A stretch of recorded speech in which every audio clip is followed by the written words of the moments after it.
پیارے بچوں، آج ہم آپ کے لیے ایک مزیدار کہانی لے کے آئے ہیں، دا پرنسس آف دا گلاس ہل۔ تو آئیے دیکھتے ہیں۔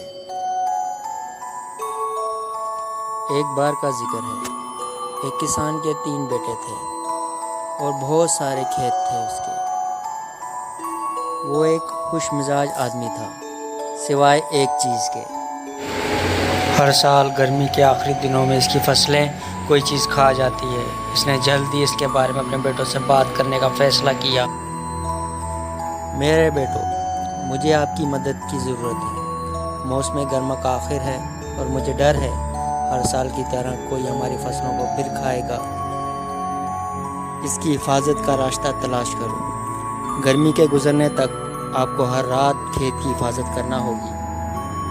جم، جو کہ کسان کا بڑا بیٹا تھا، اس نے کہا، ٹھیک ہے ابا جان، میں آج رات سے ہی اس کی حفاظت کروں گا۔ جب رات ہوئی تو سب سے بڑا بھائی کھیت میں گیا اور کھیت کی حفاظت کے لیے کھڑا ہو گیا۔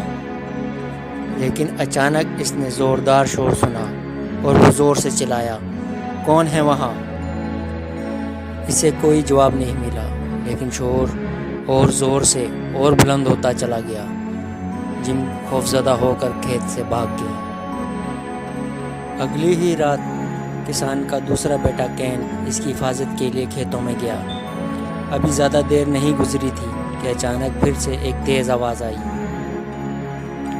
کین چیخا، کون ہے وہاں؟ باہر آؤ۔ کوئی جواب نہیں ملا سوائے شور کے۔ خوفزدہ کین بھی کھیتوں سے بھاگ گیا۔ کھیت میں کچھ ہے، مجھے ٹھیک سے سنائی نہیں دیا۔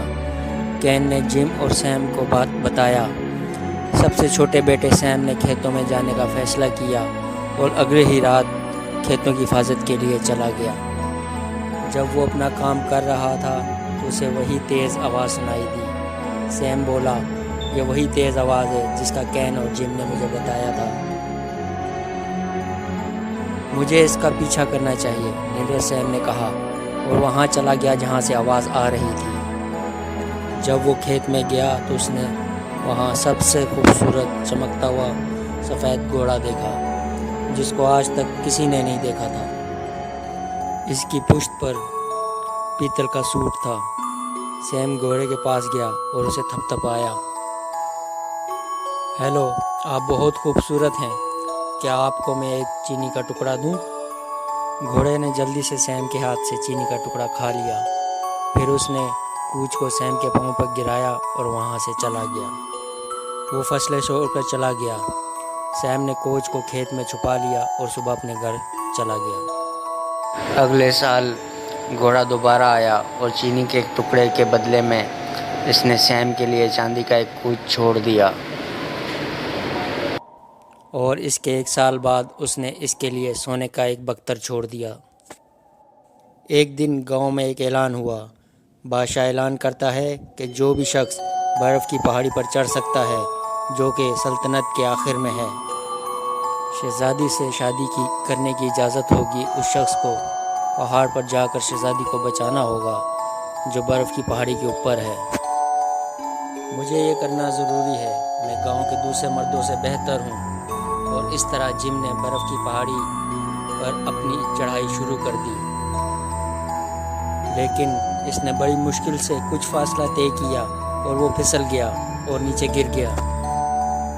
کین ہنستا ہے، ہا ہا ہا، مجھے دیکھیے، میں یہ کروں گا اور شہزادی سے شادی کروں گا۔ کین مشکل سے 15 فٹ اونچائی پر چلا تھا جب وہ بھی پھسل گیا اور گر پڑا۔ سیم، بھائی مجھے کوشش کرنے دو، اگر میں کامیاب ہو جاتا ہوں تو میں وہ خوش قسمت ہوں گا جو شہزادی سے شادی کرے گا۔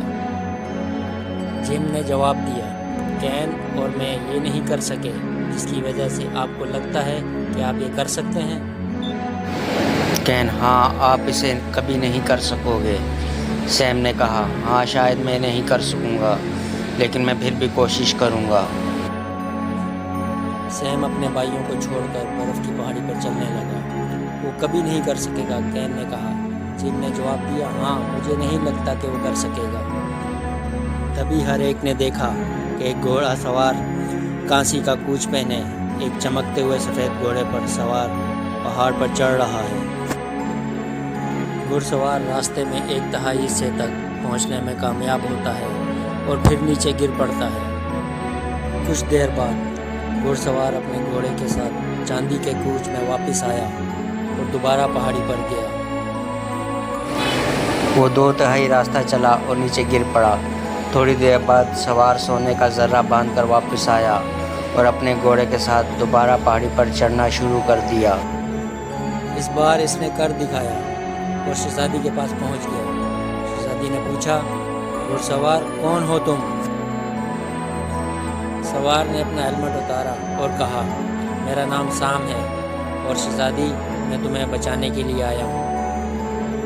سیم شہزادی کو پہاڑی سے نیچے لے آیا، جہاں تمام دیہاتیوں اور بادشاہ کے جوانوں نے ان کا استقبال کیا۔ جلد ہی ان کی شادی ہو گئی۔ پیارے بچوں، اس کہانی سے ہمیں یہ سبق ملتا ہے کہ ہمیں ان چیزوں کا شکر گزار ہونا چاہیے جو ہمارے راستے میں آتی ہیں۔ ہمیں کبھی نہیں جان سکتے کہ وہ ہماری مدد کیسے کر سکتی ہیں۔